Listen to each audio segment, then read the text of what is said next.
It is Sunday. Welcome to the Build Log. I am Maki. This is episode 28, and this is an investigation rather than a roundup. One story, taken apart properly, because the details of this one matter more than the headline does. I am Kai, and I want to say at the top that I am not going to be especially funny today.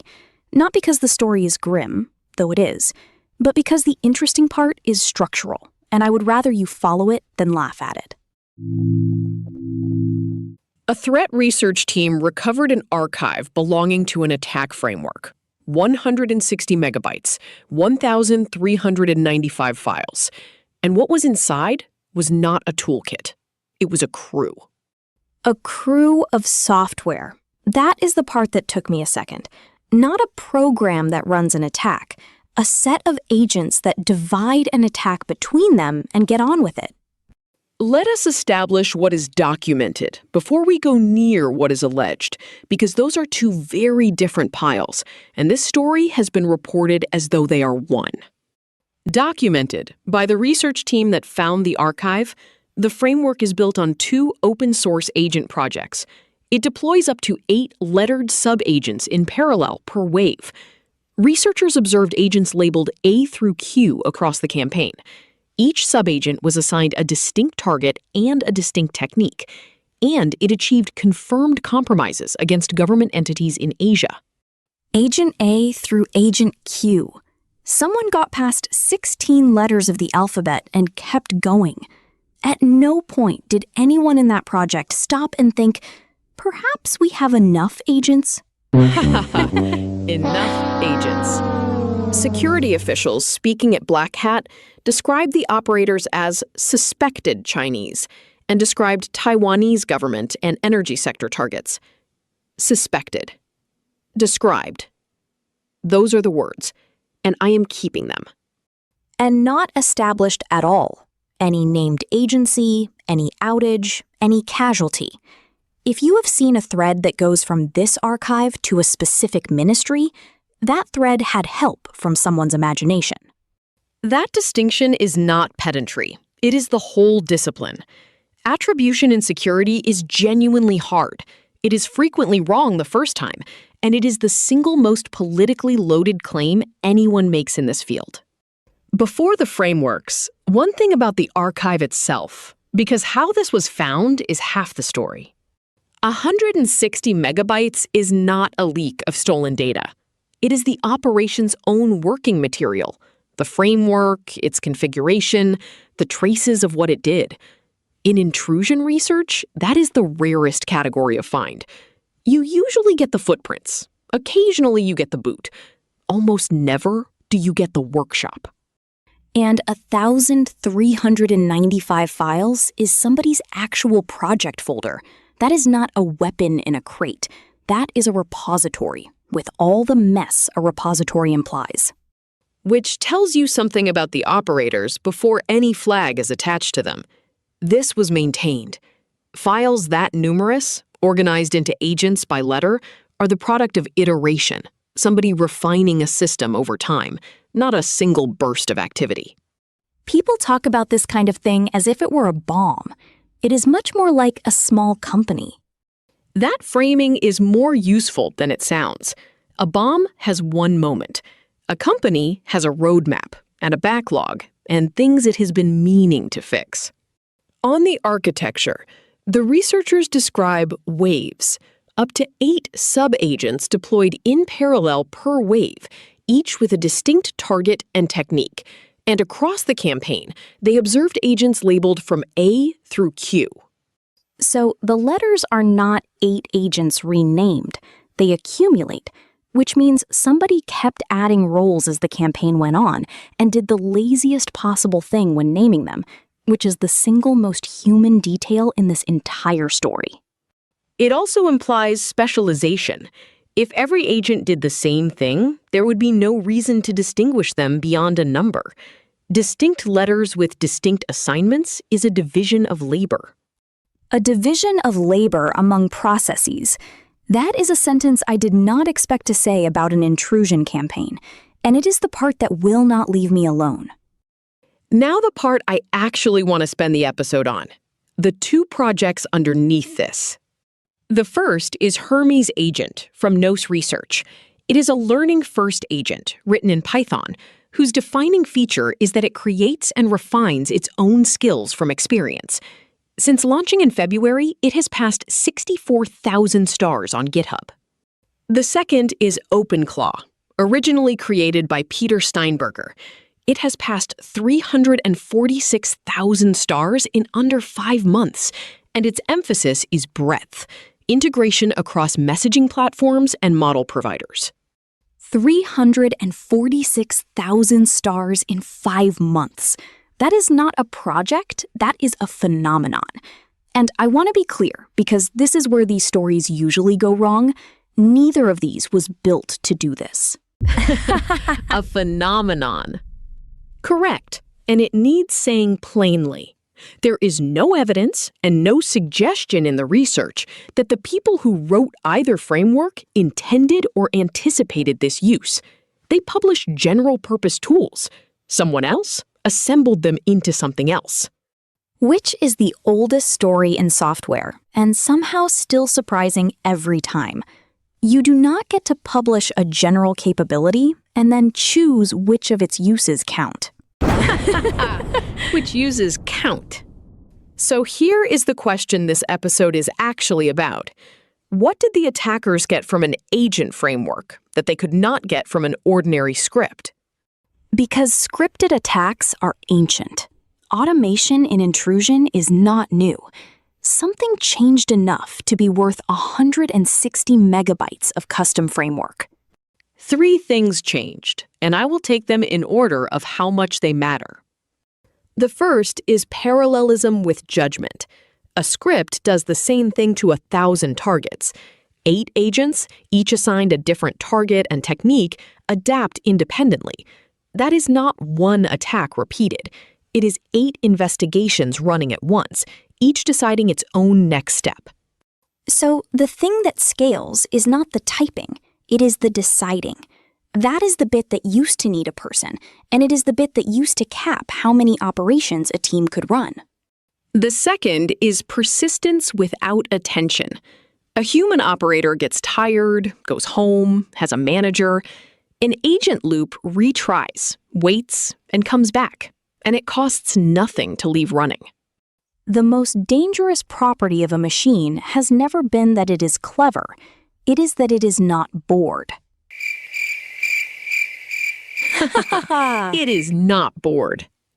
And the third, which I think is the most consequential and the least discussed, de-skilling. Building this framework required real expertise. Operating it, once built, requires much less. That is the shape of every tooling revolution, and it does not stop being true because the domain is unpleasant. The expert writes the tool once. Everyone downstream just runs it. That is how photography and spreadsheets, and honestly, this podcast happened.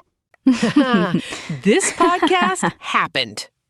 If you want the version of this show where somebody separates the documented part from the alleged part before drawing a conclusion, hit the like button. That is the whole job here. Smash that like button and subscribe, because the alternative timeline is you getting this story from a thread that starts with the word breaking and ends with a country's name and nothing in between. Nothing in between. Now the uncomfortable question, and I want to answer it honestly rather than comfortably. Should these frameworks not have been published? The argument fairly first. The argument is, this framework did not need to be invented by the attackers because 2/3 of it was sitting on GitHub with a permissive license and excellent documentation. That argument is real, and I am not going to pretend otherwise. Publishing lowered the cost of assembling this. That is not in dispute. Here is the other half.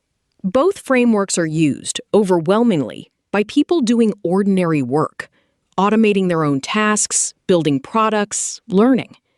The same properties that made them useful to an intrusion campaign are the properties that make them useful at all. There is no version of these tools that is good at the first thing and bad at the second. And withdrawing them now does not unpublish them. 346,000 stars means a very large number of forks and copies. That code is not recoverable in any practical sense. So the honest position is not that publishing was harmless. It is that the harm is real, the benefit is real, and much larger in volume. And the decision was made under genuine uncertainty by people who were not doing anything wrong. Which is a much less satisfying sentence than somebody should be blamed. I have made my peace with that. Mostly. Mostly. What does actually help then? Because I dislike an investigation that ends in a shrug. 3 things, and none of them are about the frameworks. First, detection has to change shape. Security tooling built to spot a human operator's rhythm, working hours, pauses, mistakes, will not spot 8 agents that do not have any of those. You cannot catch the thing by looking for tiredness if the thing does not get tired. It does not get tired. Second, the archive itself is the most valuable artifact here. 160 megabytes of an adversary's actual working method is a rarer find than any single compromise, and it is why the research disclosure matters more than the headline about who did it. Third, and this is the one institutions resist, assume the capability is general.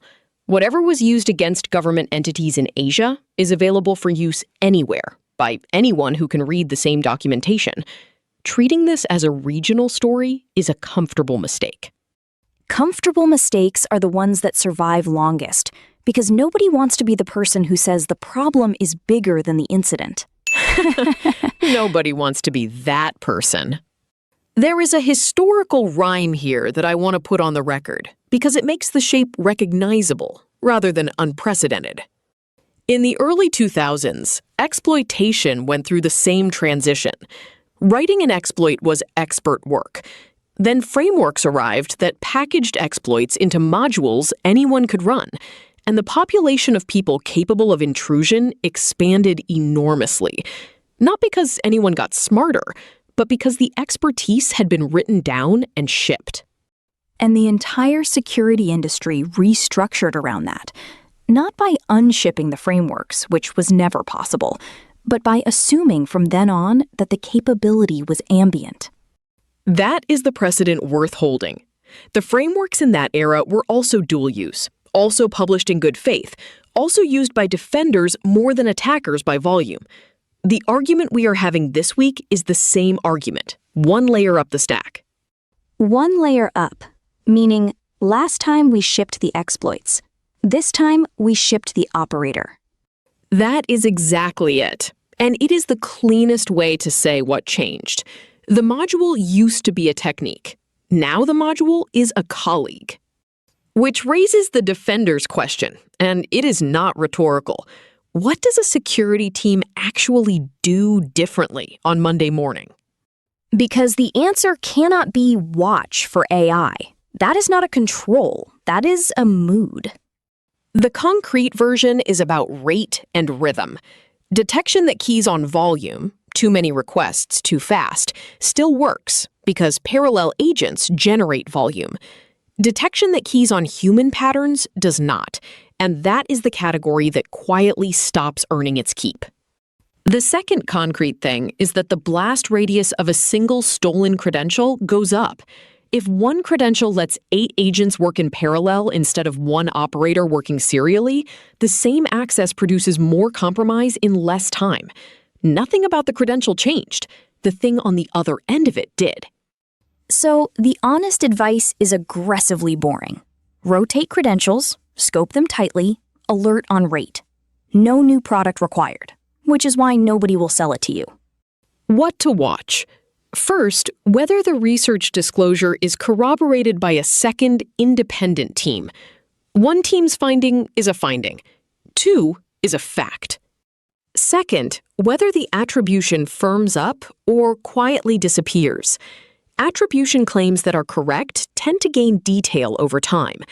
Attribution claims that were wrong tend to stop being repeated without anyone announcing it. Third, whether either project changes anything. They are under no obligation to, and I would treat a thoughtful refusal as more honest than a hasty gesture. And what not to watch? The star counts. Somebody will publish a chart showing GitHub stars against attack incidents and imply a line runs between them. It does not. It does not. The summary. An attack framework was found, built out of published tools, running 8 parallel agents against government targets in Asia, with confirmed compromises. That much is documented. Who ran it is suspected, not established. What it means is that the scarce ingredient in an intrusion campaign has quietly stopped being expertise and started being electricity. The scarce ingredient stopped being expertise. That is the sentence, and I am not going to put a joke after it. Sources are in the description, separated into what is documented and what is reported. That is episode 28. See you tomorrow, when I will be funnier and the news will probably be worse.